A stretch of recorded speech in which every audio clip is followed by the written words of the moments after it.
Hello everyone. Agriculture vision के YouTube channel पर आप सभी का हार्दिक स्वागत है। मैं संदीप बेनीवाल। अपने पिछले वीडियो में चर्चा की थी सिंचाई के बारे में, तो इसको अपने कंटिन्यू करते हैं। सिंचाई क्या होता है, सिंचाई की परिभाषा और सिंचाई के स्रोत, सिंचाई के बारे में अपने चर्चा की थी। सिंचाई या इरिगेशन,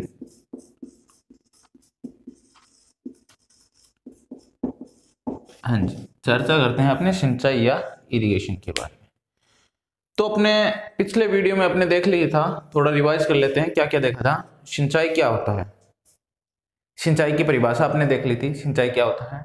सिंचाई के स्रोत अपने देख लिए थे कि कौन कौन से स्रोत होते हैं जिनसे अपने सिंचाई करते हैं। सॉरी, अपने साधन देखे थे, स्रोत नहीं देखे। स्रोत की चर्चा आज करेंगे। इसके बाद में अपने देख लिया था कि कुछ जो इससे संबंधित टर्मिनोलॉजी है उनको अपने देख लिया था। एक इसमें आया था इंस्टीट्यूट टेंशियोमीटर, जो सॉइल की टेंशन लेता है, टेंशियोमीटर। ठीक है, मृदा की आर्द्रता ज्ञात करता है, सॉइल का तनाव ज्ञात करता है, मृदा का तनाव, नमी का तनाव ज्ञात करता है, तो उसको टेंशियोमीटर बोला जाता है। ये बलुई मिट्टी में उपयुक्त होता है, दोमट मिट्टी में या चिकनी मिट्टी में, सॉरी चिकनी मिट्टी में ये अनुपयोगी होता है। इसके बाद में अपना चर्चा की थी कि परकोलेशन क्या होता है, सीपेज क्या होता है, और इनफिल्ट्रेशन क्या होता है, रन ऑफ क्या होता है। वो मैं उम्मीद करता हूं कि आप सबको अच्छे से समझ में आ गया होगा। यदि नहीं आया, कुछ आपको डाउट्स हो, तो आप हमें कमेंट करके बता सकते हैं। हमारे टेलीग्राम चैनल की लिंक डिस्क्रिप्शन में दी गई है, वहां पे आप हमसे पूछ सकते हैं। चलिए अपने स्टार्ट करते हैं आज का अपना टॉपिक। सिंचाई का कंटिन्यू रखते हैं सेकंड पार्ट में। तो सिंचाई के स्रोत की बात करते हैं। देखिए, अपने सिंचाई के साधन पढ़ लिए थे, इसके बाद हम पढ़ते हैं अपने सिंचाई के स्रोत। देखिए, सिंचाई के स्रोत, सोर्स ऑफ इरिगेशन, ठीक है, इरिगेशन कंटिन्यू। ओके, तो अपने पढ़ते हैं सिंचाई के कौन कौन से स्रोत हैं। सबसे पहले देखिए, स्रोत कौन से होती हैं? नहरें होती हैं। नहरें क्या है कि सिंचाई का स्रोत है। साधन और स्रोत और मैंने विधियों में से आपको अंतर बता दिए थे। सबसे पहले है नहरें, ठीक है। उसके बाद में है कुएं और नलकूप से अपने सिंचाई जो करते हैं, ठीक है। बावड़ी से भी करते हैं, तालाब से भी करते हैं। इस प्रकार से ये सिंचाई के साधन होते हैं, ठीक है। तो अपने सबसे पहले नहरें, नहरें का जिक्र करते हैं, नहरों का जिक्र करते हैं। देखते हैं अपने नहरें, नहरें क्या होती है भारत में। देखते हैं कि सर्वाधिक नहरों से सिंचाई, सर्वाधिक जो भारत में नहरों से सिंचाई होती है वो कहाँ होती है? पंजाब, हरियाणा, इन स्टेट में क्या होती है? नहरों से सर्वाधिक सिंचाई होती है। तो देखिए अपने लिख लेते हैं, जो मोस्ट इंपोर्टेंट चीजें हैं वो मैं आपको बताता हूं। भारत में सर्वाधिक नहरों से सिंचाई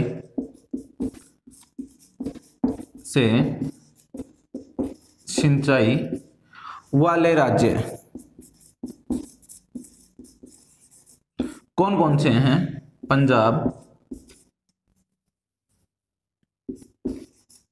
पंजाब, हरियाणा, ठीक है। नहरों से सर्वाधिक सिंचाई होती है जो पंजाब में होती है, हरियाणा में होती है और उत्तर प्रदेश में होती है। और उत्तर प्रदेश में जी, ठीक है। ये आप नोट कर लो, भारत में नहरों से सर्वाधिक सिंचाई कहां पे होती है? भारत में नहरों से सर्वाधिक सिंचाई पंजाब, हरियाणा और उत्तर प्रदेश में होती है। उसके बाद में अपने राजस्थान की बात करते हैं। तो राजस्थान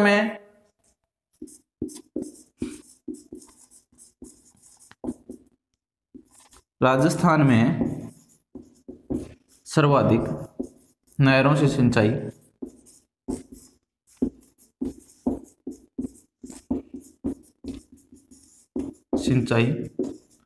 वाले जिले, देखो जी, सर्वाधिक होती है गंगानगर में और हनुमानगढ़ में। कहां होती है?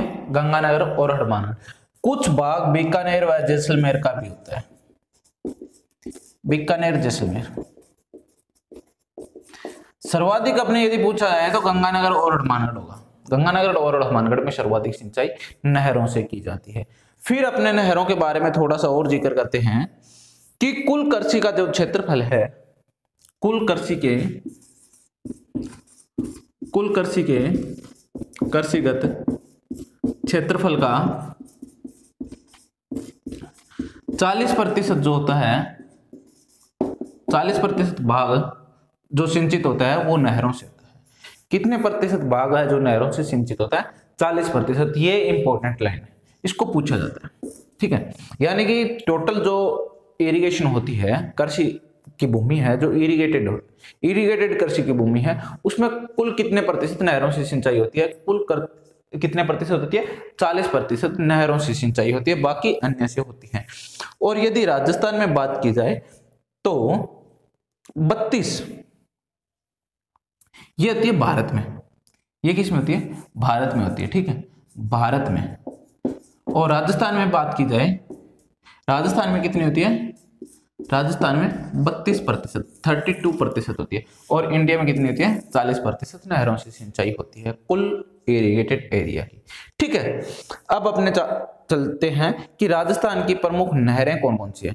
राजस्थान में जो नहरों से सिंचाई होती है उनकी अपने थोड़ी सी जिक्र और डिटेल में करते हैं कि नहरें राजस्थान में कौन कौन सी। अपने राजस्थान के एग्जाम देते हैं तो राजस्थान में पूछे जाते हैं राजस्थान की प्रमुख नहरें कौन कौन सी। तो देखिए, आपने सुना होगा कि राजस्थान में कौन कौन सी नहर है। एक तो देखो इंदिरा गांधी नहर है। कौन सी नहर है? इंदिरा गांधी नहर। कौन सी? इंदिरा गांधी नहर। तब देखते हैं राजस्थान की प्रमुख नहरें। इंदिरा गांधी नहर,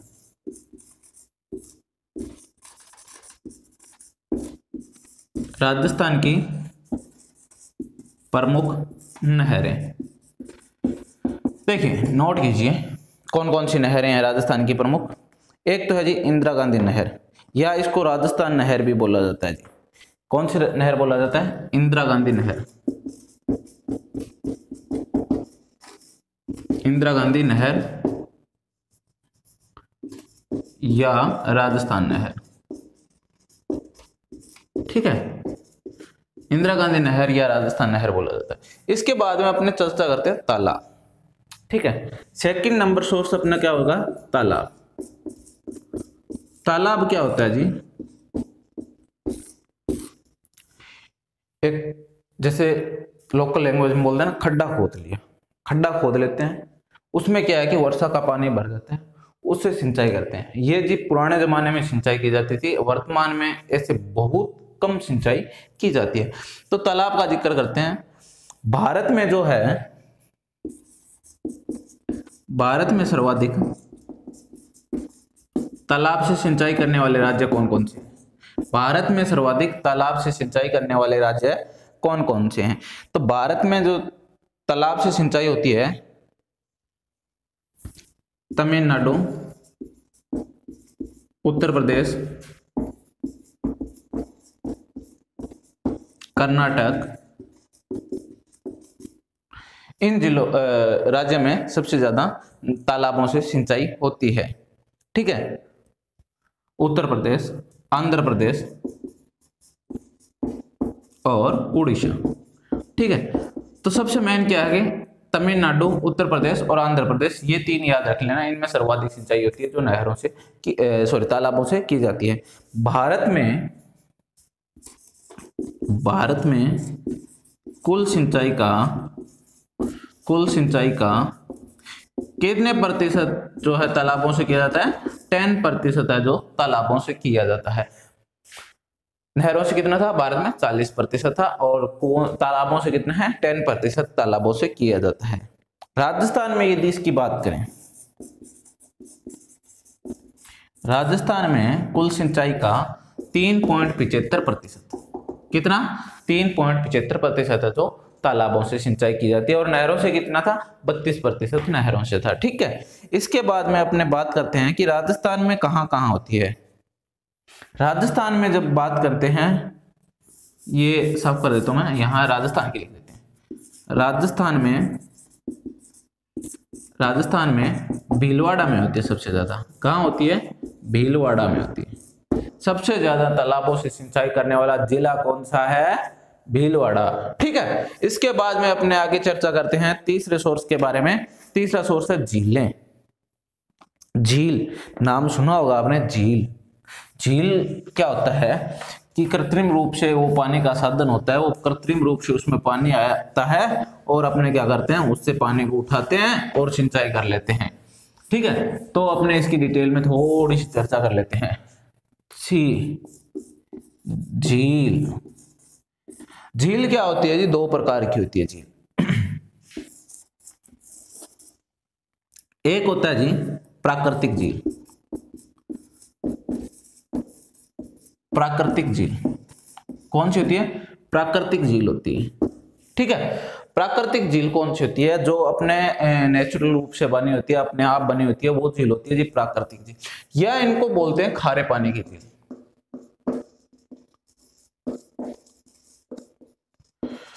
खारे पानी की झील। अब देखो, आपको ये राजस्थान जीके में पढ़ाया जाएगा। एग्रीकल्चर सुपरवाइजर जो बच्चे तैयारी कर रहे हैं उनको राजस्थान जीके में पढ़ाया जाएगा। जेट वालों के लिए यही नहीं पढ़ना पड़ेगा, तो उनका राजस्थान जीके है नहीं। ठीक है, तो दूसरा होता है कृत्रिम झील। कृत्रिम झील जो अपने किसान या अपने ही आप अपने बनाते हैं अपनी सुविधा के अनुसार, या मीठे पानी की झील। इनमें क्या होता है, अपने मीठे पानी छोड़ा जाता है, मीठे पानी की झील। अब देखो, मैं आपको नोट करवाता हूँ, नोट करते जाना कि कौन कौन सी खारे पानी की झील है और कौन कौन सी मीठे की झील है। देखो, खारे पानी की झील की बात करें तो एक नंबर पे है सांबर झील। कौन सी है? सांबर झील। विश्व की सबसे बड़ी झील। एक तो क्वेश्चन का यही तैयार होता है कि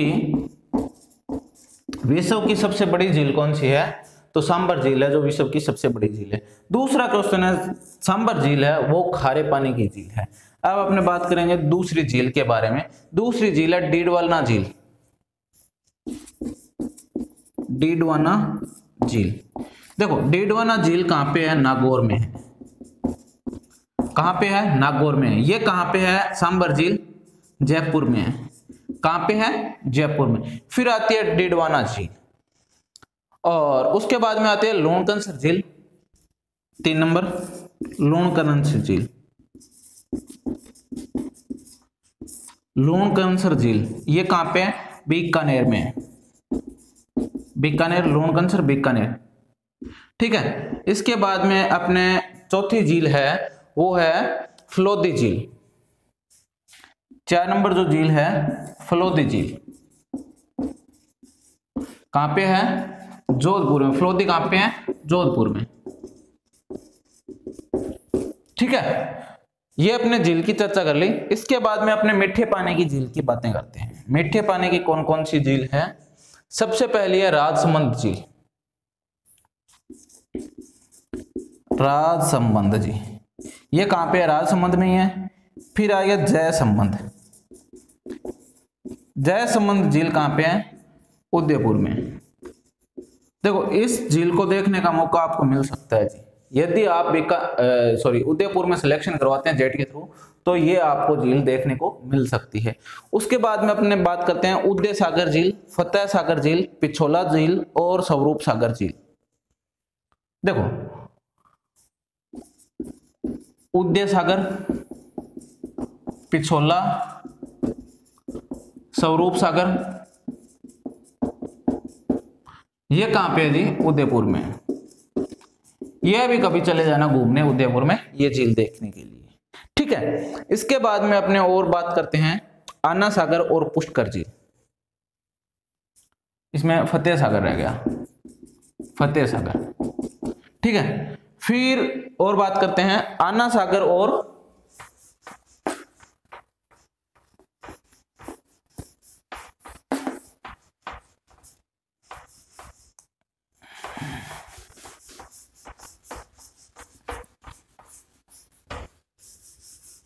देखिए, अपने बात करते हैं आना सागर झील और पुष्कर झील।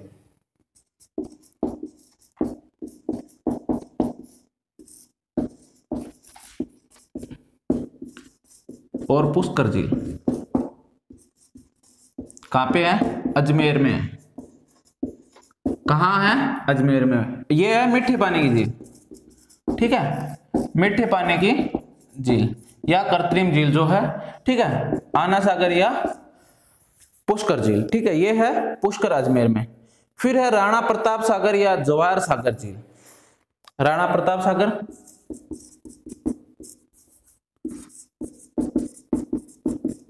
जवाहर सागर, जवाहर सागर या गांधी सागर। कौन कौन सी है?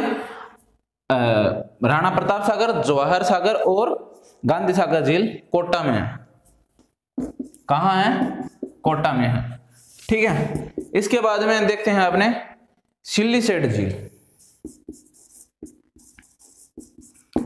सिल्लीसेट झील कहाँ पे है? अलवर में। कहाँ है? अलवर में। कहाँ है? अलवर। आपने किस किस की बात कर ली? खारे पानी की झील, मीठे पानी की झील, इनकी बात कर ले। झीलों से सिंचाई के बारे में बात कर रहे थे, तो अपने खारे पानी के और मीठे पानी के प्रमुख झीलें हैं वो देख ले। तो कुछ कुछ इसमें से इंपॉर्टेंट आप याद कर लेना। जैसे सांबर झील है, सांबर झील है जो जयपुर में है, सब विश्व की सबसे बड़ी झील है। उसके बाद में अपने चर्चा की थी लोनकंसर झील है, ठीक है। फिर मीठे पानी की झील राजसमंद, जयसमंद, स्वरूप सागर, गांधी सागर, ये सब झीलें अपने चर्चा की थी, ठीक है। इसके बाद में अपने बात करते हैं सिंचाई की विधियों के बारे में। ये जो सिंचाई के स्रोत हैं, ठीक है, इन स्रोतों से अपने पानी आ सकता है। फिर अपने बात करते हैं सिंचाई की विधियों के बारे में, ठीक है। सिंचाई,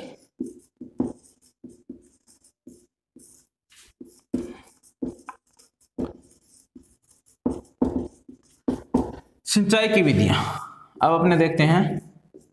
सिंचाई की विधियां, ठीक है। सिंचाई की विधियां कौन कौन सी है, यानी किस किस विधि से अपने सिंचाई करते हैं, इनकी अपने चर्चा करेंगे। देखो, सबसे पहले अपने क्या करते हैं? डिवाइडेशन करते हैं इनका। सतह सिंचाई विधि,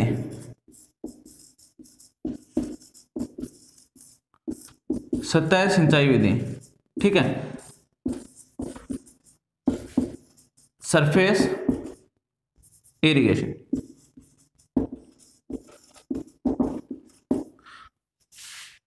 बी नंबर अधोभूमि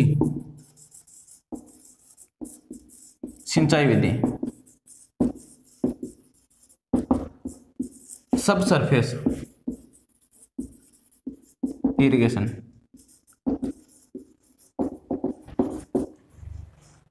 ठीक है, सब सरफेस इरिगेशन। उसके बाद में फुहारा विधि। फुहारा विधि का आपने थोड़ा सा जिक्र पिछली वीडियो में किया था, या स्प्रिंकलर सिस्टम,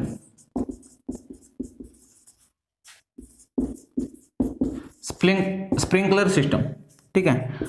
फिर आता है बूंद बूंद सिंचाई विधि, नाम सुना होगा, बूंद बूंद सिंचाई विधि, ठीक है, ये नोट कर लो। ड्रिप इरिगेशन,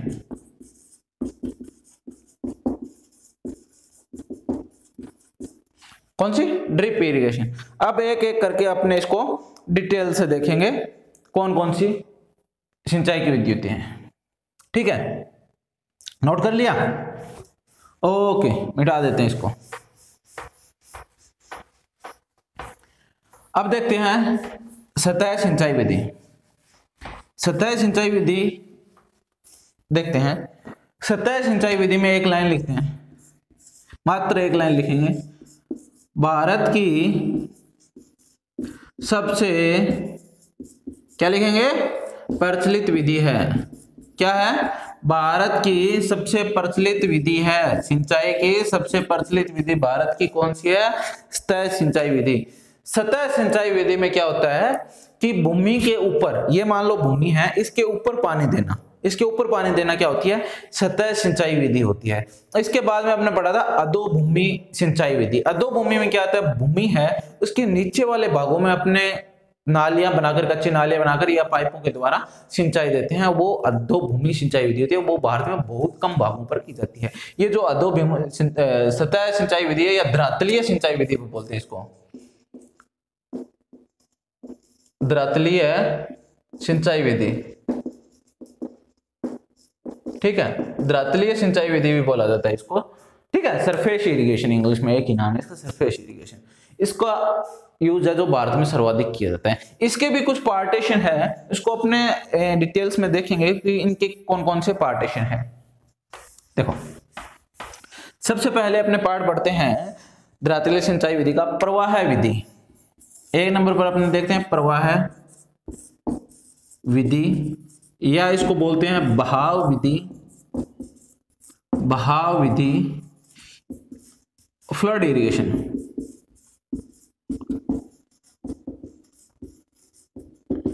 फ्लड इरिगेशन इसको इंग्लिश में बोला जाता है। इसकी अपने चर्चा करेंगे कि फ्लड इरिगेशन क्या होता है। तो देखिए, फ्लड इरिगेशन में क्या होता है कि इसमें मेड़ वगैरह कुछ नहीं बनाई जाती। ये अपना खेत है, ये अपना खेत है, ये क्या है, मेन चैनल है, ये मेन अपना चैनल है। चैनल मतलब खाड़ा बोल सकते हैं इसको, पक्का खाड़ा या कच्चा खाड़ा। यहां से मान लो पानी आ रहा है, यहां से पानी आ रहा है, तो क्या करेंगे, पानी यहां तक आएगा, इसको यहां से अपने बीच में से या कहीं से भी खुला छोड़ देंगे, पानी को यहाँ पे खुला छोड़ देते हैं। वो पानी यहाँ से ऐसे ऐसे ऐसे इधर जाएगा, इधर जाएगा और सामने चलेगा, ठीक है, सामने चलेगा। ये इससे क्या है कि पूरा खेत पानी से भर जाएगा। अभी पानी से भर देते हैं इसको,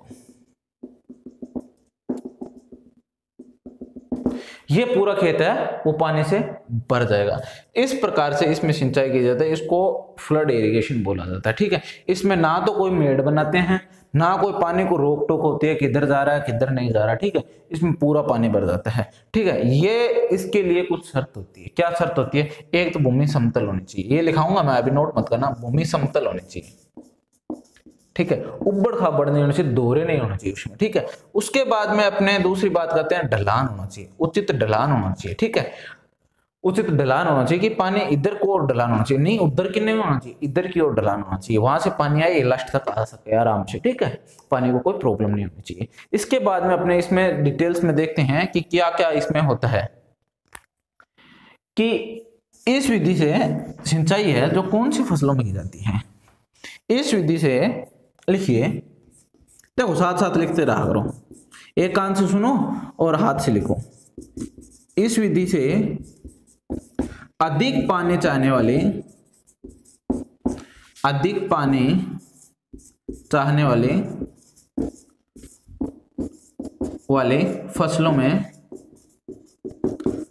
देख कौन कौन सी होगी, धान एवं जूट में की जाती है।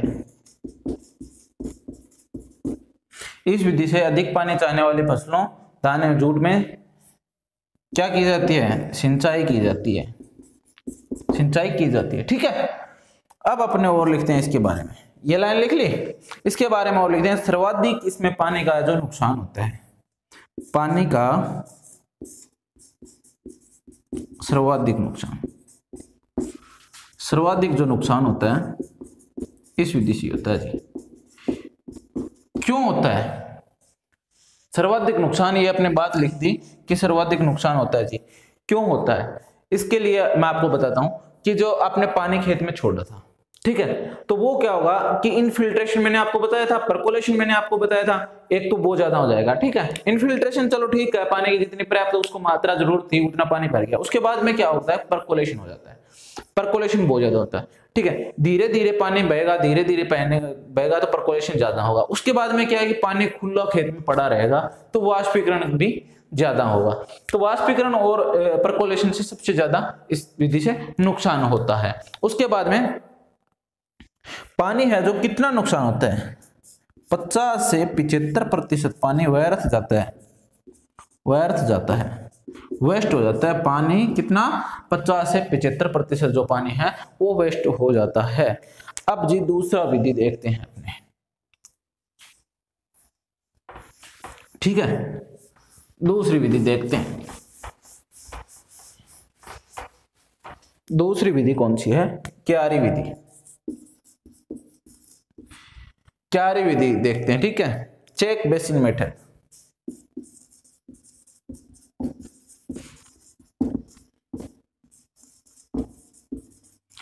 चेक बेसिन मेथड, ठीक है। क्यारी विधि की चर्चा करते हैं। तो क्यारी विधि में किस प्रकार से अपने गंगानगर हनुमानगढ़ में तो आपने देखा होगा कि क्यारी विधि से सर्वाधिक सिंचाई की जाती है।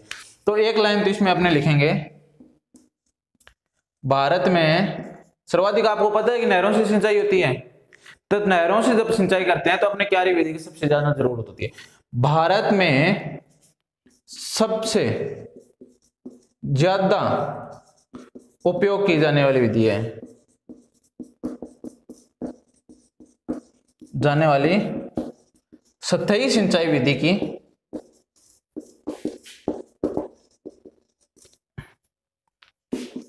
विधि है। यानी कि सबसे ज्यादा सतही सिंचाई विधि में भारत में कौन सी विधि का उपयोग किया जाता है? तो भारत में सबसे ज्यादा सतही सिंचाई विधियों में क्यारी विधि का उपयोग किया जाता है, चेक बेसिन मेथड का यूज किया जाता है। इसमें क्या होता है कि ये अपना खेत है जी, ठीक है, ये मेन चैनल है, मेन चैनल है, यहां अपने मेन चैनल में पानी आ रहा है। फिर अपने क्या करते हैं, ये ऐसे करके ऐसे खेत को डिवाइडेशन कर देते हैं, ऐसे डिवाइडेशन कर देते हैं, ठीक है। फिर क्या करते हैं कि यहां मेन चैनल में पानी आ रहा है, फिर ये सब चैनल में जाएगा। कहां जाएगा? सब चैनल में। पानी ऐसे करके ऐसे करके ऐसे यहां पे चला जाएगा। यहां से क्या होगा, इस क्यारी में जाएगा, फिर ये क्यारी बना दी, फिर ये क्यारी बना दी, ये क्यारी बना दी जी, ये क्यारी बना दी, इस प्रकार से ऐसे ऐसे यहाँ पे भी क्यारी बना दी। अब क्या होगा कि इस क्यारी में अपने पानी खुला छोड़ देंगे, इस क्यारी में क्या है, पानी खुला छोड़ देंगे, इस क्यारी में पानी यहाँ जाएगा, यहाँ जाएगा, ये क्यारी भर जाएगी, ठीक है। ये क्यारी भर गई, ये बंद कर देंगे जी, यहाँ से वापस बंद कर दिया, पानी आगे जा रहा है, यहाँ पे अपने फिर से छोड़ दिया, ये क्यारी भर गई, ठीक है, इसको बंद कर दिया जी। फिर इसका क्यारी में पानी खुला छोड़ दिया, ये खुला छोड़ दिया, ये पानी जा रहा, ठीक है, ये पानी जा रहा, ये भर गया भर गया भर गया, ठीक है, ये बंद कर दिया जी। फिर यहाँ से खुला छोड़ दिया जी, फिर ये भर गया, ठीक है। इस प्रकार से अपने इसमें क्यारी विधि में सिंचाई करते हैं। ये कौन सी फसलों में उपयुक्त रहती है? ठीक है, गेहूं, जौ, चना, सरसों, ये जो अपने पास पास में क्रॉप उगती है, जो बिल्कुल नजदीक नजदीक फसलें उगती है, ठीक है, जिसमें वो आपसी दूरी है जो कम रखते हैं, उसमें इस विधि से सिंचाई की जाती है, ठीक है। इस विधि को चौकाकार विधि भी बोला जाता है भाई, ठीक है, इस विधि को चौकाकार विधि भी बोला जाता है। यहां पे लिख दो चौकाकार विधि, ये जी आपकी 12th की एनसीईआरटी बुक में दिया हुआ है, चौकाकार विधि बोलते हैं इसको, ठीक है। इसके बाद में जी इसकी बात करते हैं। इसके लिए जो अपने क्यारी की लंबाई चौड़ाई रखते हैं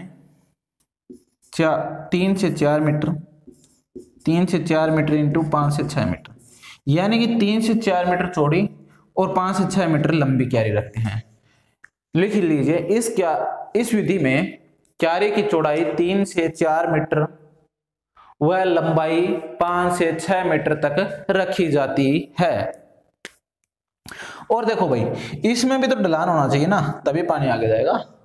तो इसमें जो भूमि का ढलान होता है वो 2 से 3% होता है, 2 से 3% होता है भूमि का ढलान, इसमें 2 से 3% होता है। तो लिख लीजिए, क्यारी विधि से सिंचाई करने के लिए, उचित सिंचाई करने के लिए 2 से 3% ढलान होना जरूरी है।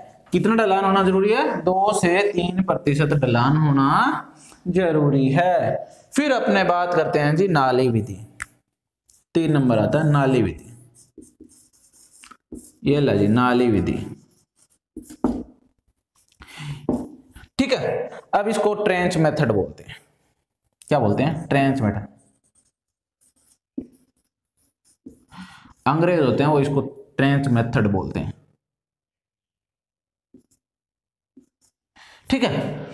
ये क्या होता है कि जो मेड़ों पर फसलें बोई जाती है, ये खेत है अपना, ये चोरस है भाई, गोल गोल नहीं है खेत, ये चोरस है, ठीक है। अब क्या होता है कि यहां पे मैंने मेड़ लगा दी, ये जी मेड़ है, ठीक है, ये मेड़ है, ऊपर ये मेड़ है, ये दूसरी मेड़ है, ये दूसरी मेड है जी। जल्दी जल्दी जल्दी जल्दी जल्दी जल्दी। ठीक है, ये तीसरी मेड है जी। ये मेरे पास छोटा खेत है, उसमें 3 ही मेड है जी। ठीक है, छोटा सा खेत है। ये क्या होता है, मेन चैनल होता है पानी का।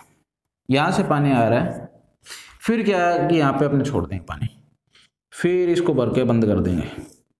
यहाँ पे ये बड़ी मेड होती है, इस पे क्या होता है कि प्लांट लगाया होता है। यहाँ पे प्लांट लगा हुआ है, यहाँ पे प्लांट लगा हुआ है, यहाँ पे प्लांट लगा हुआ है, यहाँ पे प्लांट लगा हुआ है, ऐसे करके प्लांट लगाए हुए हैं। फिर इसको भर देते हैं, इसको बंद कर देते हैं, इसको भर के इसको बंद कर देते हैं। यहाँ पे प्लांट लगा हुआ है, यहाँ पे प्लांट लगा हुआ है, यहाँ पे ये प्लांट लगे हुए हैं। ठीक है, यहाँ पे सिंचाई की जाती है, यहाँ पे सिंचाई की जाती है। ठीक है, और प्लांट कहाँ लगते हैं, यहाँ पे मेड़ों के ऊपर प्लांट लगते हैं। ये कौन सी फसल के लिए उपयुक्त रहती है, मेड़ों पर। लिखो, मेड़ों पर जो फसलें बोई जाती है कौन कौन सी, आलू, गन्ना, शकरकंद और सलजम, इनके लिए उपयुक्त होती है। किन के लिए उपयुक्त होती है, आलू, गन्ना, शकरकंद और सलजम के लिए ये विधि है जो उपयुक्त होती है। सर्वाधिक जो उपयुक्त है वो गन्ने के लिए है। सर्वाधिक जो उपयुक्त है गन्ने के लिए, केले के लिए भी ये विधि उपयुक्त है। गन्ने और केले के लिए सर्वाधिक उपयुक्त विधि है। ठीक है, इसमें जी चौड़ाई कितनी रखते हैं, चौड़ाई है जो 30 से 45 मीटर रखी जाती है, 30 से 45, और लंबाई है 45 से 60 मीटर रखी जाती है। सॉरी, हाँ, मीटर रखी जाती है। ठीक है, 60 मीटर। ठीक है, ये इसकी लंबाई और चौड़ाई रखी जाती है। सेमी में, ये मीटर नहीं है, सेंटीमीटर, सेंटीमीटर में रखी जाती है। ठीक है, और इसके बाद में अपने इसकी चर्चा करते हैं। गहराई होती है जो 45 से 60 मीटर, सॉरी, इसकी जो गहराई होती है वो 30 से 45 मीटर सेंटीमीटर होती है। ठीक है, और इसकी जो चौड़ाई होती है वो 40 से 60 सेंटीमीटर होती है। 40 से 60 सेंटीमीटर अपने इसकी चौड़ाई रखते हैं। और नाली की, इस नाली की बात कर रहे हैं, इस नाली की बात करें कि गहराई होती है वो इसकी 30 से 45 सेंटीमीटर होती है, यानी कि लगभग 1 फीट के लिए लगभग इसकी गहराई होती है, 1.5 फीट इसकी गहराई लेते हैं। और चौड़ाई है जो 30 से 45 मीटर, सॉरी 45 से 60 मीटर इसकी ऐसी चौड़ाई होती है। ठीक है, और लंबाई अपने सुविधा अनुसार अपने रख सकते हैं। इसके बाद करते हैं कुंड विधि।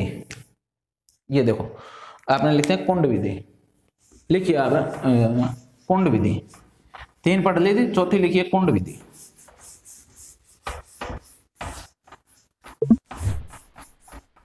हाँ जी भाई, कुंड विधि में लिखते हैं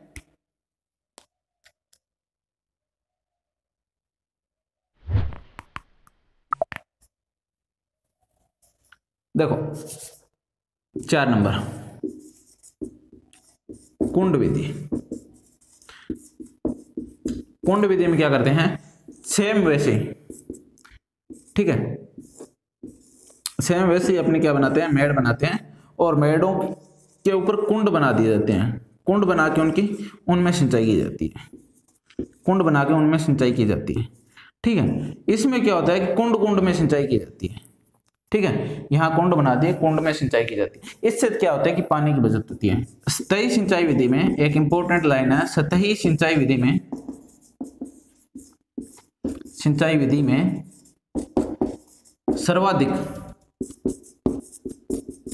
सर्वाधिक जो जल की बचत होती है, बचत कितने 25 से 30% होती है, 25 से 30% होती है। तो देखिए, सर्वाधिक जो बचत होती है सतही सिंचाई विधि में, सबसे ज्यादा पानी की बचत होती है वो किससे होती है, 25 से 30% होती है। किससे होती है, कुंड विधि से होती है। और सबसे ज्यादा जो पानी की हानि होती है वो किससे होती है, प्रवाह विधि से होती है, या फ्लड इरिगेशन से होती है, या बहाव विधि से होती है। कितने प्रतिशत पानी व्यर्थ जाता है, 50 से 75% पानी व्यर्थ जाता है। ठीक है, इसके बाद में अपने चर्चा करेंगे आगे थाला विधि या वल्य विधि या रिंग बेसिन मेथड। थाला विधि, देखो ये छोटे छोटे रूप है इनकी सिंचाई के। तो ये देखते हैं 5 नंबर,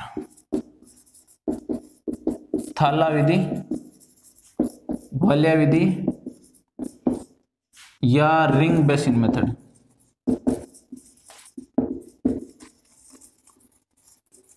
ठीक है, थाला विधि, वलय विधि या रिंग बेसिन मेथड। इसमें क्या होता है कि अपने हॉर्टिकल्चर क्रॉप है, जो उद्यानिकी फसलें हैं, इस विधि से बड़े वृक्षों या फल वृक्षों, फल वृक्ष बड़े होते हैं ना, फल वृक्षों या उद्यानिकी फसलों में। अब उद्यानिकी फसलों में देखो फ्लावर्स भी आ जाते हैं और वेजिटेबल्स भी आ जाती है, सब्जियां और फूल भी आते हैं, उनको छोड़ के मैं उनकी बात नहीं कर रहा, उद्यानिकी फसलें नहीं लिखते यहाँ पे। आपने लिख लिया ना फल वृक्ष या बड़े वृक्षों में करते हैं, ठीक है, इतना इनफ रहेगा। बड़े वृक्षों में करते हैं, ठीक है, बड़े वृक्षों में करते हैं। किस में करते हैं? इसमें बड़े वृक्षों में इससे सिंचाई की जाती है। इस विधि को एक इसका दूसरा नाम भी है, ये इंपॉर्टेंट है, इस विधि को द्रोण विधि भी कहते हैं, द्रोण विधि भी कहते हैं, ठीक है। इस विधि को क्या कहते हैं? द्रोण विधि भी कहते हैं। इसमें क्या होता है, जैसे ये अपना मुख्य चैनल है, ये अपना जी खेत है, ठीक है। इसमें क्या करते हैं, यहाँ पे अपने थाला बना देते हैं, ये थाला बना देते हैं, ये थाला बना देते हैं, ये थाला बना देते हैं, ये यहाँ पे बना देते हैं, यहाँ बना दिया, यहाँ बना दिया, यहाँ बना दिया, ठीक है। अब क्या करते हैं, यहाँ से एक सब चैनल जोड़ देते हैं। यहाँ पे अपना क्या पेड़ लगा हुआ है, ये देखो पेड़ लगा हुआ है, ये रहा, ये रहा, ये रहा, ये रहा, ये रहा, ये रहा भाई। तो इसमें क्या करते हैं, यहाँ से खोलते हैं, यहाँ पानी छोड़ देते हैं, यहाँ पानी ये से आएगा, यहाँ से वापस निकल जाएगा, यहाँ से आएगा ऊपर, यहाँ से वापस निकल जाएगा, ठीक है, यहाँ से आएगा, यहाँ से निकल जाएगा। ये थाला भरा आगे वाले में, ये जी लास्ट वाला बंद होता है, ठीक है। इसी प्रकार इसमें करते हैं,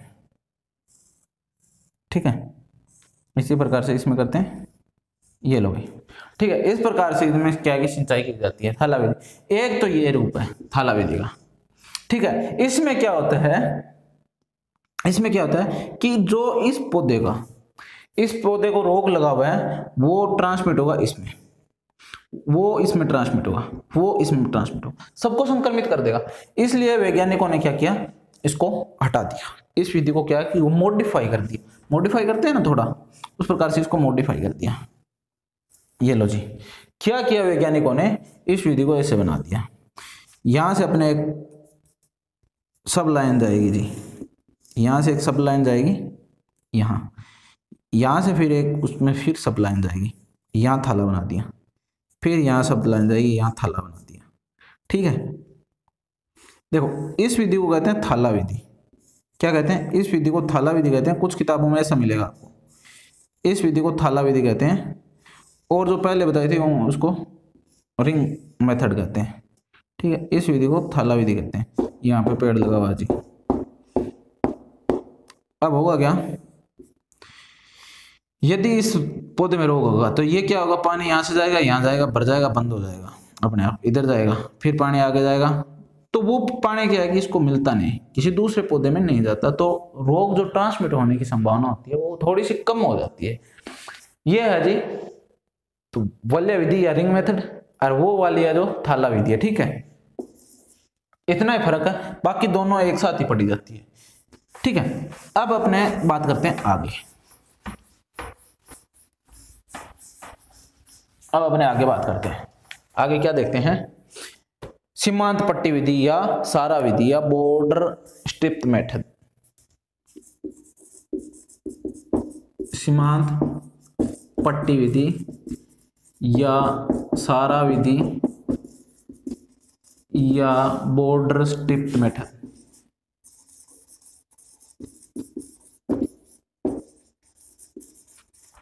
ठीक है, इसकी अपने चर्चा करते हैं।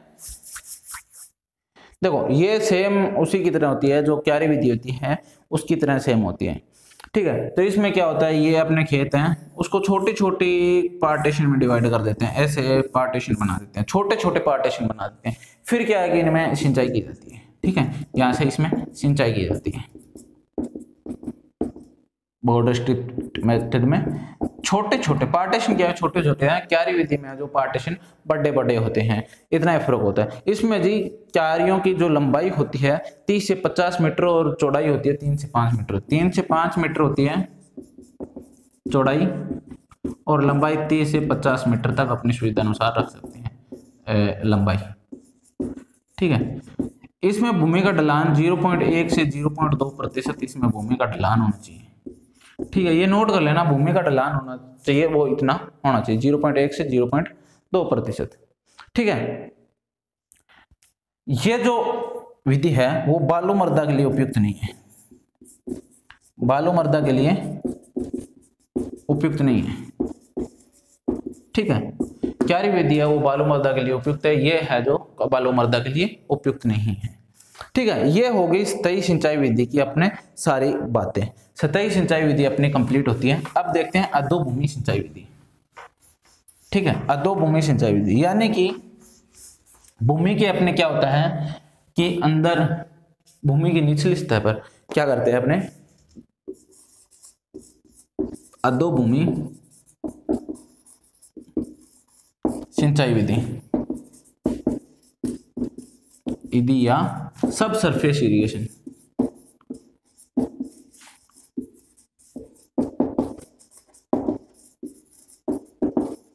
सब सरफेस इरिगेशन देखें, सब सरफेस इरिगेशन क्या होता है कि भूमि की निचली सतह पर पानी देना। यहां भूमि है, निचली लेयर में पानी देना, ये होता है अधोभूमि सिंचाई विधि।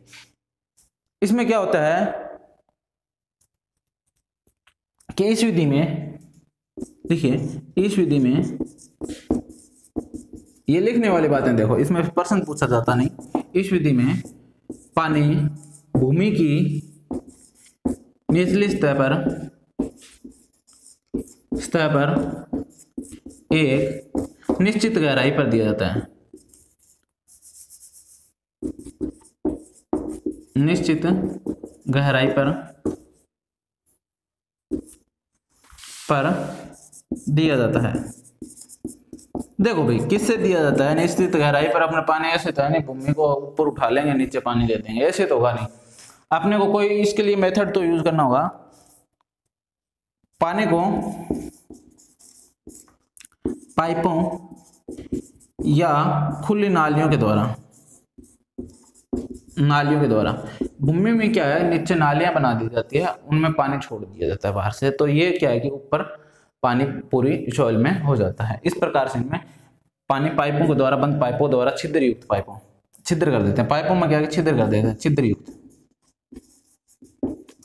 युक्त पाइपों के द्वारा पाइपों क्या छिद्र कर देते हैं। ये देखो पाइप है, ये जी पाइप है, यहाँ से पाइप में पानी अपने प्रवेश करवाएंगे ऊपर से। इसमें क्या है कि ऐसे छिद्र होंगे यहाँ पे, ठीक है, यहाँ पे छिद्र होंगे तो क्या होगा, पानी छिद्र से धीरे धीरे बाहर निकलेगा। ये छिद्र युक्त पाइप है, इससे पानी दिया जाता है। खुली नालियां बना दी जाती है, भूमि के अंदर नालियां बना देते हैं, पक्की और कच्ची नालियां बनाई जाती है। पक्की जहां भूमि चिकनी मृदा होती है वहां पे कच्ची नालियां बनाई जाती है, और जहां बलुई मृदा होती है वहां पक्की नालियां, ईंटों से नालियां बना दी जाती है। इन नालियों की जो गहराई है वो 30 से 40 सेंटीमीटर रखी जाती है। जो नालियां हैं उनकी गहराई है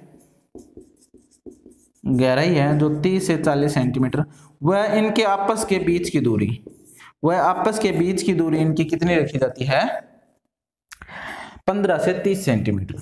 15 से 30 सेंटीमीटर, ध्यान देना सेंटीमीटर में है, ठीक है। इसके बाद में इसका उपयोग अपने भारत में बहुत ही कम किया जाता है। मैंने आपको पहले ही बताया था, भारत में बहुत कम किया जाता है। भारत में जहाँ किया जाता है सिंचाई की विधि में नहीं लिखेंगे, सब सरफेस इरिगेशन में, यहाँ लिखते हैं। चलो इसको साफ कर देता हूँ, उसके बाद में लिखते हैं। भारत में इसका जो उपयोग है वो डल झील के किनारे पर किया जाता है। कहाँ किया जाता है? डल झील के किनारों और नारियल के वृक्ष में किया जाता है। नारियल के वृक्षों में किया जाता है, ठीक है।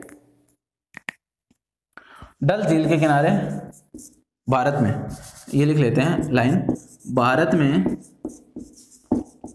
इसका उपयोग डल झील के किनारे या आसपास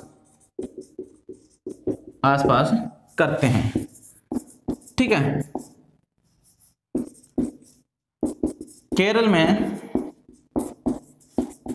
इसका उपयोग नारियल के वृक्षों को पानी देने के लिए किया जाता है।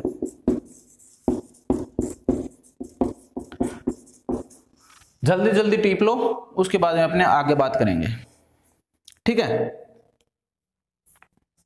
हाँ जी, टीप लिया। लो भाई, अपने इसके गुण की बात करते हैं, इसके क्या गुण है, क्या फायदे हैं जी। देखो, अपने भूमि के अंदर डायरेक्ट नीचे पानी देंगे, तो भूमि के नीचे पानी देंगे तो सूर्य की रोशनी वहां पे नहीं पड़ेगी। सूर्य की रोशनी वहां नहीं पड़ेगी तो क्या होगा, वाष्पीकरण नहीं होगा। वाष्पीकरण से यहां पे लिख लो गुण या लाभ, गुण या लाभ, या कोई अंग्रेज है तो एडवांटेज लिख दो। डिसएडवांटेज बाद में पढ़ेंगे। वाष्पीकरण से हानि कम होती है, वाष्पीकरण से जो हानि होती है वो कम होती है। इसके बाद में अपने पढ़ेंगे जो अपने नालियां या छिद्रयुक्त पाइप होती है, नालियों का प्रयोग जल निकास में भी किया जा सकता है, जल निकास में भी किया जा सकता है। देखो, जो नालियां होगी, जो अपने नालियां बनाई थी, उनका प्रयोग किया गया कि जो ज्यादा वाटर है उसको बाहर निकालने में भी किया जा सकता है। जो फसलों में पानी भर जाता है वर्षा के कारण, जैसे आपने मान लो आज सिंचाई की है, थोड़ी वर्षा आ गई तो वो क्या गया, एक्सेस वाटर हो जाएगा, ज्यादा वाटर हो जाएगा, उसको खेत से बाहर निकालना अपने लिए जरूरी होगा। तो उसके लिए क्या होता है कि अपने नालियों का प्रयोग वो उसका जल निकास के लिए भी किया जा सकता है। उसके बाद में अपने डिसएडवांटेज या हानियां या डिसएडवांटेज।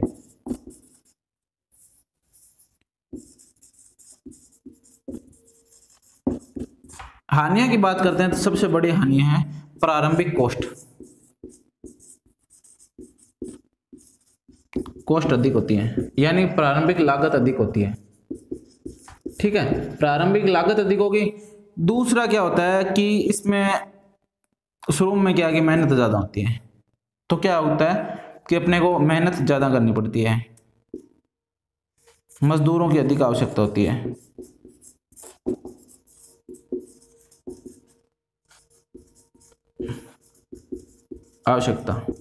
या श्रम की अधिक आवश्यकता।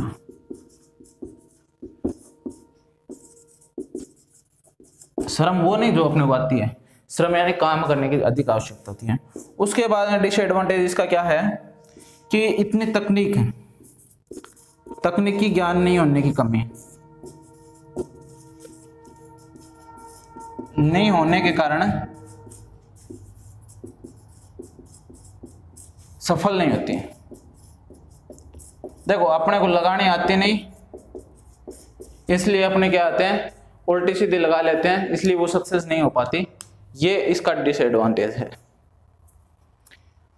अब अपने जी पढ़ेंगे फुहारा विधि। सबसे अच्छा टॉपिक है फुहारा विधि, सबसे मस्त सिंचाई होती है फुहारा विधि से। पानी भी कम खर्च होता है और सबसे इजी होती है, ठीक है।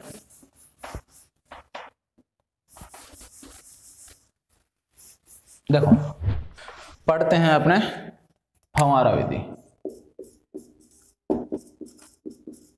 ये इंपॉर्टेंट है, इससे प्रश्न जरूर पूछा जाता है।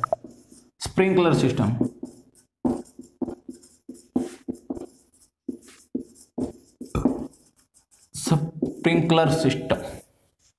देखो फुहारा विधि में क्या होता है, मैंने आपको पहले वीडियो में बताया था।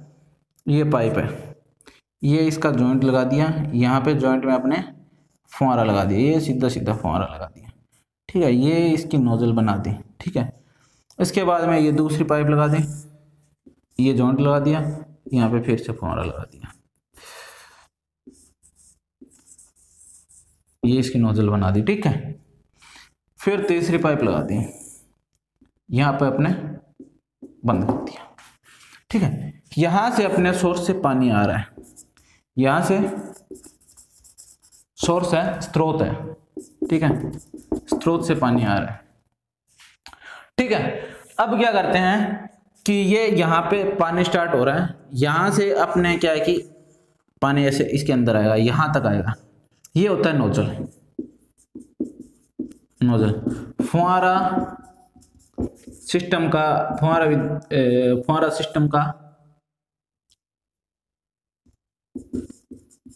सिस्टम का हृदय बोलते हैं इसको। क्या बोलते हैं? फुहारा सिस्टम का इसको हृदय बोला जाता है। इसके बाद में ये क्या होता है कि फुहारे से पानी निकलता है। इसके बाद में अपने बात करते हैं कि ये पानी है जो इस पाइप की लंबाई होती है 20 फीट होती है। तो ये देखो, ये आधी दूर काम किसका? इसका पानी फेंकने का। ये आधी दूर पानी फेंकेगा, आधी दूर ये पानी फेंकेगा, ठीक है, आधी दूर ये फेंकेगा, इधर आधी दूर ये फेंक देगा, उधर आगे लगाया होगा तो वो फेंक देगा। इसको कप बोलते हैं, कप बोलते हैं। ये इसको बंद कर देता है, यहां से अपने को क्लोज कर देता है, आगे पानी नहीं निकलता, ठीक है, तो दबाव बना रहता है। यहां भी अपने वो क्लोजर लगा सकते हैं, यहाँ फुहारा लगा देते हैं। चलो, यहाँ फुहारा लगा के आगे क्लोजर लगा रखा है, तो फुहारा ये इसका नोजल लगा दिया, ये आधी दूर ये पानी फेंक देगा, ठीक है। तो ये इस प्रकार से पूरी भूमि भिगो देता है। अब ये पानी इधर भी फेंकेगा, ये 10 फीट इधर फेंकेगा, 10 फीट, यानी कि अपने चारों ओर ये 10-10 फीट पानी फेंकेगा, ठीक है। अब ये देखो, यहाँ से देखते हैं, ऐसे ऐसे पानी फेंकेगा ये यहाँ तक, ठीक है, इतना एरिया ये कवर कर लेगा, ठीक है। अब क्या होता है, दूसरी पाइप यहाँ पे 10 फीट पे ये ऐसे पाइप का जाल फिर से बिछाया जाता है। तो अब ये अपने बात करते हैं कि ये किस प्रकार से पानी फेंकता है। ये सबसे इंपॉर्टेंट चीज है, फुहारा सिस्टम का हृदय या फुहारा सिस्टम का हृदय किसे बोला जाता है? नोजल को बोला जाता है। ये क्या होता है कि पौधों को लिखना स्टार्ट कर दो। पौधों को बौछार या वर्षा के रूप में पानी उपलब्ध करवाता है, ठीक है। पानी को बौछार या वर्षा के रूप में पानी ये पौधों को उपलब्ध करवाता है। उसके बाद में अपने देखते हैं डिस्चार्ज रेट, यानी कि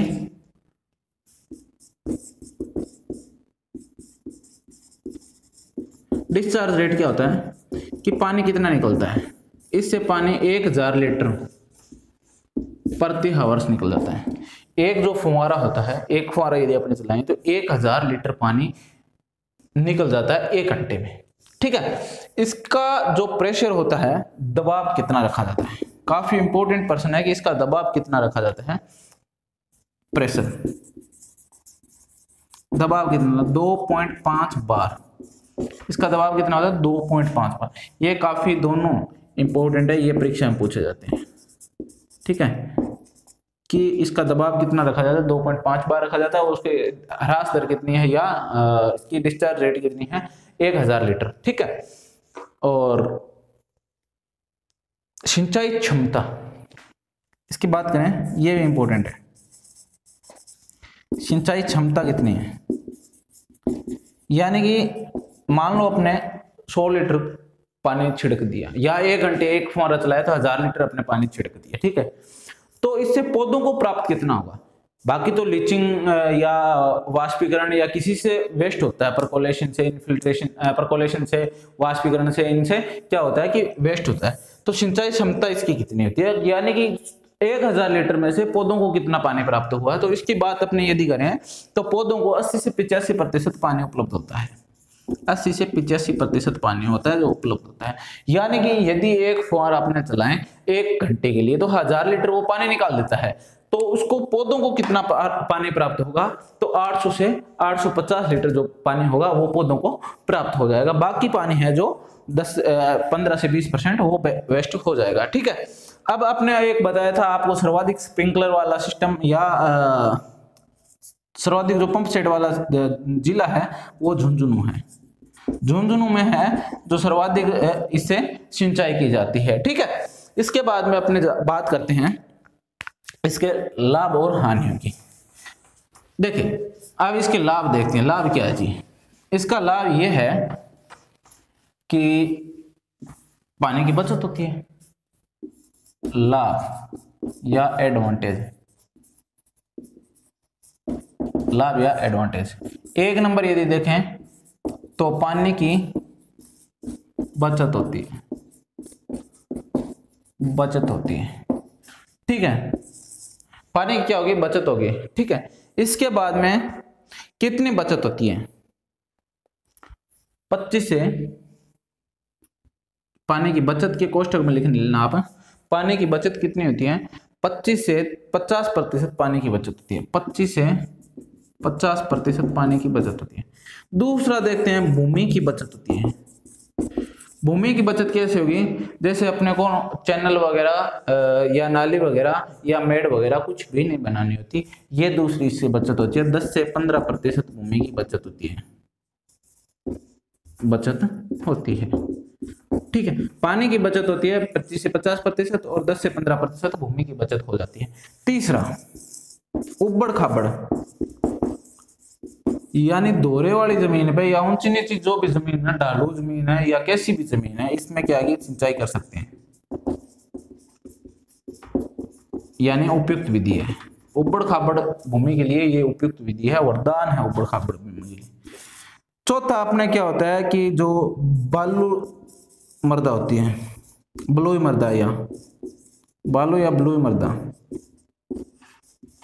के लिए वरदान है, के लिए तो वरदान है। वरदान कैसे है, जैसे अपने यदि फ्लड इरिगेशन या चेक बेसिन मेथड से अपने उसमें यूज करते हैं या क्यारी विधि से अपने यदि उसमें यूज करते हैं तो क्या होता है कि पानी होता है वो इनफिल्ट्रेशन परकोलेशन से बहुत ज्यादा नुकसान होता है। तो अपने क्या होता है स्प्रिंकलर विधि से अपने यूज करेंगे ना, क्या होगा, पानी गिरेगा, पौधा सूख लेगा, पानी अपने बंद कर देंगे, तो उसको क्या पूरा पूरा पानी पहुंचेगा, ठीक है, ऊपर ऊपर से जमीन भीगेगी और नीचे से ज्यादा लॉसेस पानी का नहीं होगा। तो बालू मृदा के लिए ये सबसे ज्यादा उपयुक्त है। सबसे इंपॉर्टेंट है जो भूक्षरण या जो सोयल इरोजन है वो नहीं होता, या अपवाह है, यानी पानी टूटने भागने का डर नहीं रहता, ठीक है, नहीं होता, सोयल इरोजन और पानी का अपवाह नहीं होता है।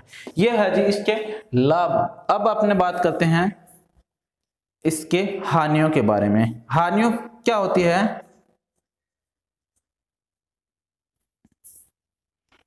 ये देखो, इसके बाद में क्या होता है कि लवणीय भूमियों के लिए उपयुक्त है, लवणीय भूमि के लिए उपयुक्त है,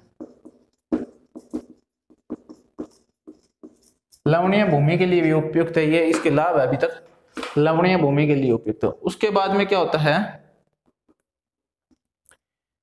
इससे बता दिया। अब अपने इसकी हानि की बात करते हैं, हानि या डिसएडवांटेज। देखो डिसएडवांटेज की बात करें तो सबसे पहला क्या है, तेज हवा आएगी, तेज हवा में इस विधि से सिंचाई नहीं कर सकते,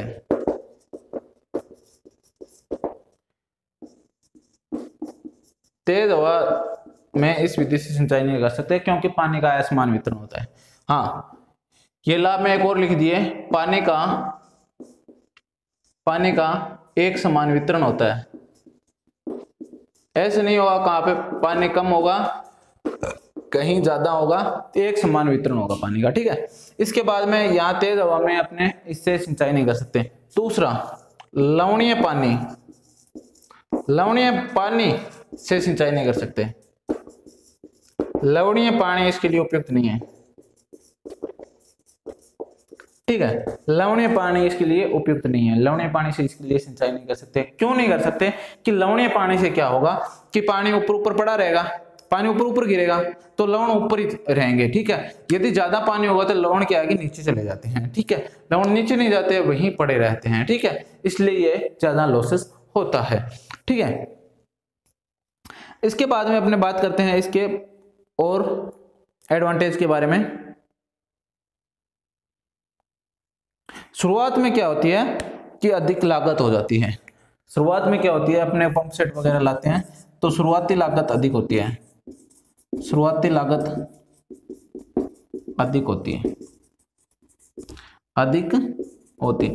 शुरुआती लागत क्या होती है, अधिक हो जाती है। ठीक है। चौथा, आप इस पंप सेट को चलाने के लिए अपने या तो लाइट की आवश्यकता होती है या किसी जनरेटर वगैरह की आवश्यकता होती है, डीजल इंजन की आवश्यकता होती है। तो उसमें क्या होता है कि अधिक ऊर्जा की आवश्यकता होती है, ऊर्जा की भी आवश्यकता होती है। ये सबसे बड़ा इसका डिसएडवांटेज है कि अधिक ऊर्जा की आवश्यकता होती है, शुरुआती लागत भी अधिक होती है। ये देखो एक एडवांटेज और है इसका, यानी कि लाभ और है, वो लिख ली, पाले से बचाव करते हैं, पाले से बचाव करता है, बचाव करने में उपयुक्त है, पाले से बचाव करने में उपयुक्त है। पाले से बचाव करने में कैसे उपयुक्त है आपको बताऊं, जैसे कोई फसल खड़ी है, ठीक है, पाला है, बहुत ज्यादा पाला है, तो अपने क्या है कि इसको सिंचाई करेंगे ना, तो उसको ग्राउंड वाटर मिलेगा ना, या कोई आपने वाटर स्टोर कर रखा है डिग्गी वगैरह में, तो वो पानी मिलेगा उसको, तो वो क्या होगी कि वो पाले से बचा होगा। ठीक है, सिंचाई करने से आप पढ़ोगे, सिंचाई करने से पाले से थोड़ा सा बचाव किया जा सकता है। पाले से बचाने के उपाय आप हॉर्टिकल्चर में पढ़ोगे कि पाले से अपने फसल को कैसे बचाया जा सकता है, तो इसके उपाय अपने हॉर्टिकल्चर में पढ़ेंगे। सल्फ्यूरिक एसिड का छिड़काव किया जाता है, धुआं किया जाता है, विद्युत हीटर लगाए जाते हैं, इस प्रकार से वो पाले से बचाव किया जा सकता है। उसमें एक पढ़ेंगे कि सिंचाई करके भी अपने पाले से बचाव किया जा सकता है। तो सबसे अच्छा तरीका है जो स्प्रिंकलर मेथड है, स्प्रिंकलर मेथड से अपने पाले से बचाव अच्छे से कर सकते हैं। ठीक है, अब अपने पढ़ते हैं बूंद बूंद सिंचाई विधि, अंतिम है बूंद बूंद सिंचाई विधि। ठीक है, इसके बाद में ये चैप्टर अपना क्लोज। फिर नेक्स्ट वीडियो में मिलेंगे नेक्स्ट नए चैप्टर के साथ। ठीक है, तो इतने तक आप हमारी टेस्ट सीरीज भी ज्वाइन कर सकते हैं, जो आपको टेलीग्राम पर क्वेश्चंस मिलते रहेंगे, क्विज़ेस चलती रहेगी, तो टेलीग्राम का लिंक आपको डिस्क्रिप्शन में मिल जाएगा, वहां से आप हमें ज्वाइन कर सकते हैं। फिर आती है बूंद बूंद सिंचाई विधि, अंतिम डी, बूंद बूंद सिंचाई विधि या रिसाव विधि। देखो राइटिंग ऐसी है, सॉरी, ड्रिप इरिगेशन,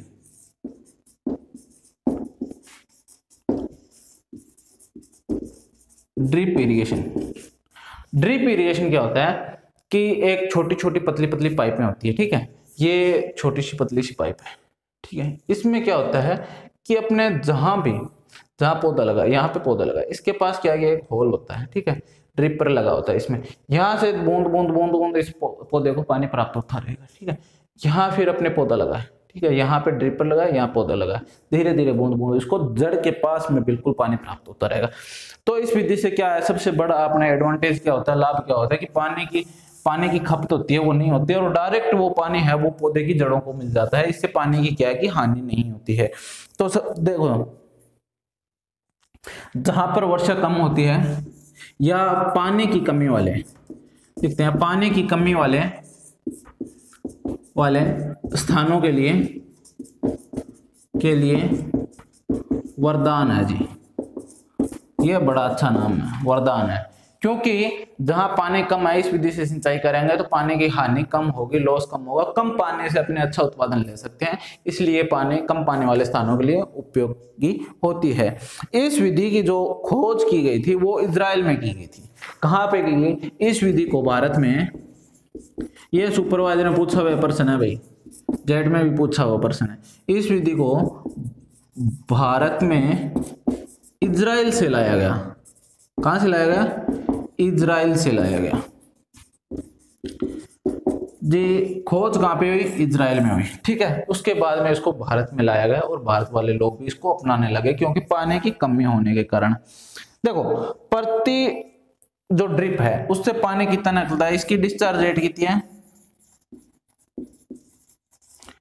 1 से 4 लीटर प्रति हावर्स, यानी कि एक ड्रिप से 1 से 4 लीटर प्रति घंटे पानी निकलता है। ठीक है, इसके बाद में अपने बात करते हैं जल की बचत कितनी होती है, या पहले प्रेशर की बात कर लेते हैं। प्रेशर की यदि बात करें तो इसका प्रेशर रखा जाता है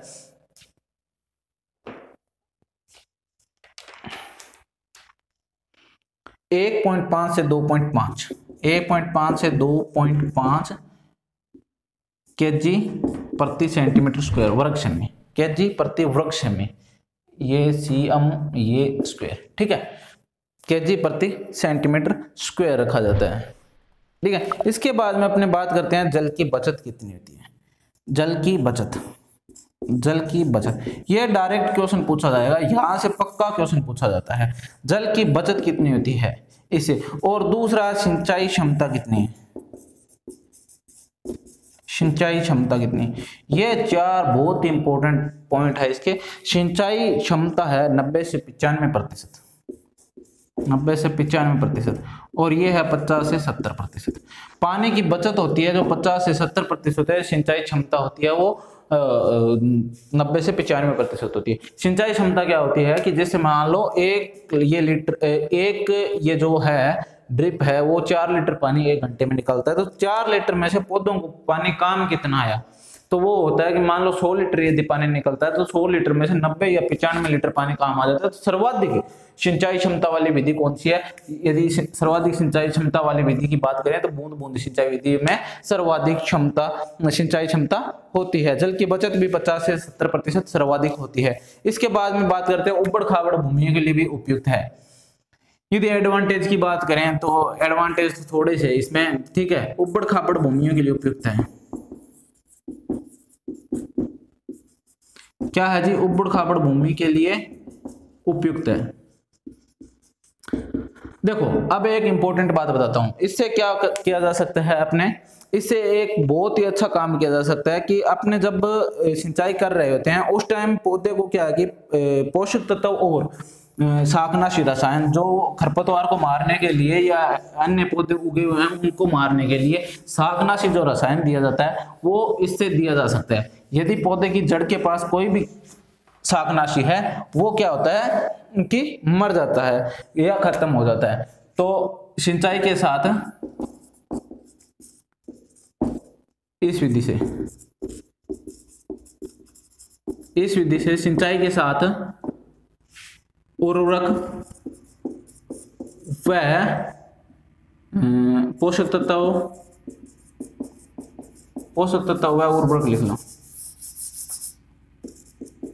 पोषक तत्व व उर्वरक तथा शाकनाशी रसायन दिए जा सकते हैं, ठीक है। तो अब इसमें क्या प्रश्न पूछा जाता है कि कौन सी विधि से शाकनाशी रसायन साथ में पानी के साथ में दिए जा सकते हैं, सिंचाई के साथ में किया जा सकते हैं, या उर्वरक कौन सी विधि से पानी या सिंचाई के साथ में दिए जा सकते हैं। अब देखो इरिगेशन, देखो अब कुछ तीन इंपॉर्टेंट बात बताऊंगा। इरिगेशन, सिंचाई प्लस फर्टिलाइजर या उर्वरक, इन दोनों को एक साथ में देना, ये प्लस का निशान लगाया ना मैंने, इन दोनों को एक साथ में देना क्या कहलाता है। फिर होता है इरिगेशन प्लस हर्बिसाइड, इन दोनों को एक साथ में देना क्या कहलाता है। देखो ये होता है फर्टिगेशन, यहां से फर्टी आ गया, यहां से गेशन आ गया, ठीक है। फर्टिगेशन इंग्लिश में याद करना आराम से हो जाएगा। इरिगेशन को हिंदी में सिंचाई बोलते हैं, फर्टिलाइजर को हिंदी में उर्वरक बोलते हैं। उर्वरकों को सिंचाई के साथ देना फर्टिगेशन कहलाता है, ठीक है। यहां होता है हर्बिसाइड, तो यहां से आ गया हर्बी, यहां से आ गया गेशन, ठीक है। तो ये क्या बन गया, हर्बिगेशन। अब देखो ये होता है कि फर्टिगेशन क्या होता है, सबसे इंपॉर्टेंट डेफिनेशन है फर्टिगेशन क्या होता है। फर्टिगेशन क्या होता है कि सिंचाई जल के साथ में उर्वरकों को देना या फर्टिलाइजर को देना या इरिगेशन के साथ में फर्टिलाइजर्स को देना क्या कहलाता है, फर्टिगेशन कहलाता है। और सिंचाई के साथ यदि हमने हर्बिसाइड दिए तो क्या कहलाएगा, हर्बिगेशन कहलाएगा। अब अपने 2-3 और टर्म थी। माइक्रो इरिगेशन, देखें माइक्रो इरिगेशन क्या होता है। माइक्रो इरिगेशन क्या होता है, देखो अभी देखते हैं। Micro irrigation,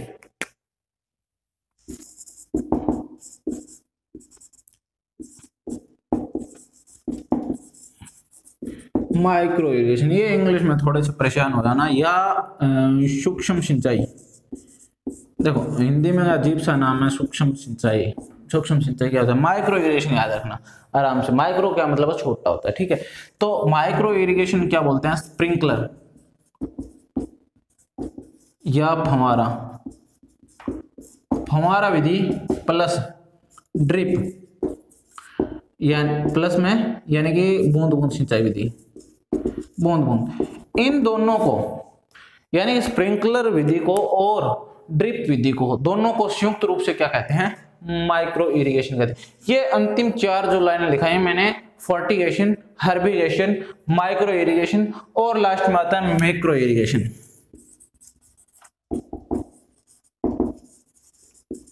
macro irrigation, macro irrigation क्या होता है कि रेन गेज मेथड होता है, रेन गेज मेथड, ठीक है।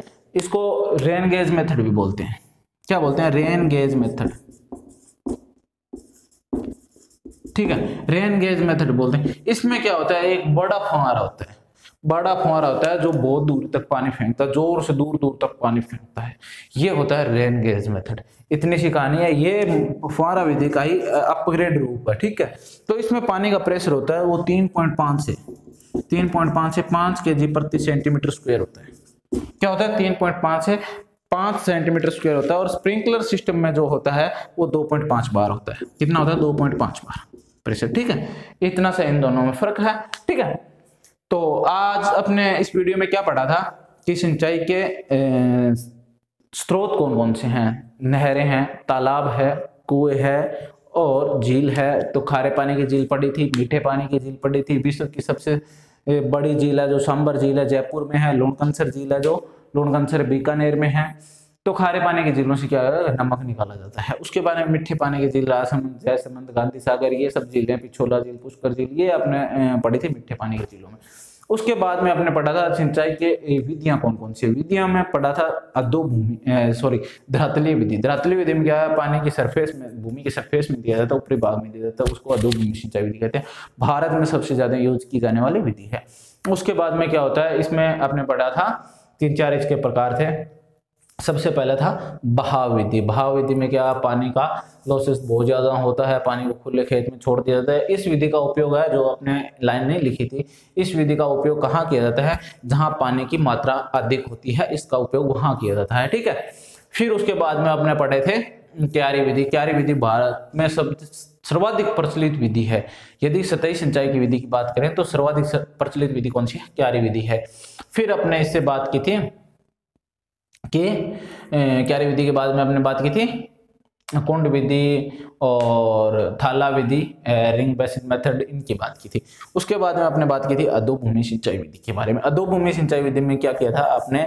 पहले एक मटका विधि भी नाम लिया जाता था, इनमें प्रश्न पूछा नहीं जाता था, मैंने आपको नहीं पढ़ाया है, ठीक है। मटके क्या है कि इनको छिद्र निकाल के मटकों को भूमि में दबा दिया जाता है, ऐसे वैसे करके वो था, मैंने आपको नहीं पढ़ाया, उसमें से प्रश्न पूछा नहीं जाता, ठीक है। उसके बाद में वो क्या है कि नालियों, खुली नालियां बना दी जाती है और या पाइप में, छिद्रयुक्त पाइप में लगा दी जाती है, इससे इनको सिंचाई की जाती है, ठीक है।